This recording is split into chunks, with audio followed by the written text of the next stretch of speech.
তিন কারণে কবরের আযাব থেকে, কবরের চাপা থেকে বাঁচা যায়।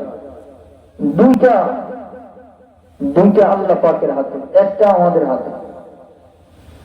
এক নম্বর, যে ব্যক্তি জুমার রাতে, শুক্রবার জুমার রাতে যে ব্যক্তি মারা যাবে, শুক্রবারে যে ব্যক্তি মারা যাবে, জুমার রাতে যে ব্যক্তি মারা যাবে, সে কবরের চাপা থেকে, মাটি চাপা থেকে আল্লাহ পাক তাকে বাঁচায় দিবেন। আল্লাহ পাক আমাদেরকে জুমার দিন মওত দান করেন, সবাই বলে আমিন।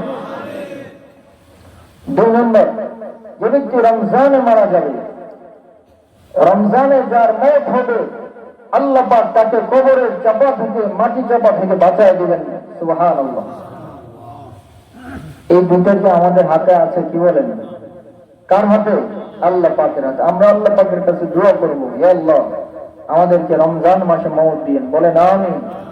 হে আল্লাহ আমাদেরকে জুমার দিন মওত দিয়েন, বলেন আমিন।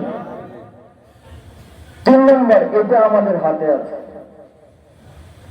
আল্লাহ রাসূল বলেছেন, যে ব্যক্তি প্রত্যেক ফরজ নামাজের পরে আয়াতুল কুরসি পড়বে, যে ব্যক্তি প্রত্যেক ফরজ নামাজের পরে আয়াতুল কুরসি পড়বে, তার জান্নাতে যাওয়ার জন্য মৃত্যুটাই বাধা হয়ে আছে। সুবহানাল্লাহ।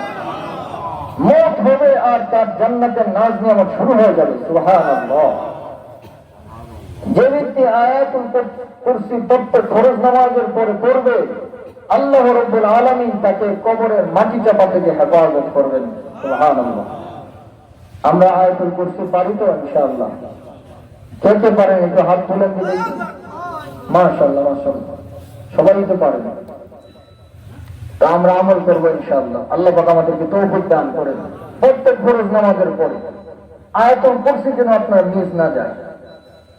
আয়াতুল কুরসি অবশ্যই পড়বেন। যদি এই আমলটা আপনি আজকে থেকে করেন, আমরা যারা আছি, আমরা যদি এই আমলটা আজকে গ্রহণ করে নিই, তাহলে আজকের মাহফিল আমাদের কামিয়াব, ঠিক না?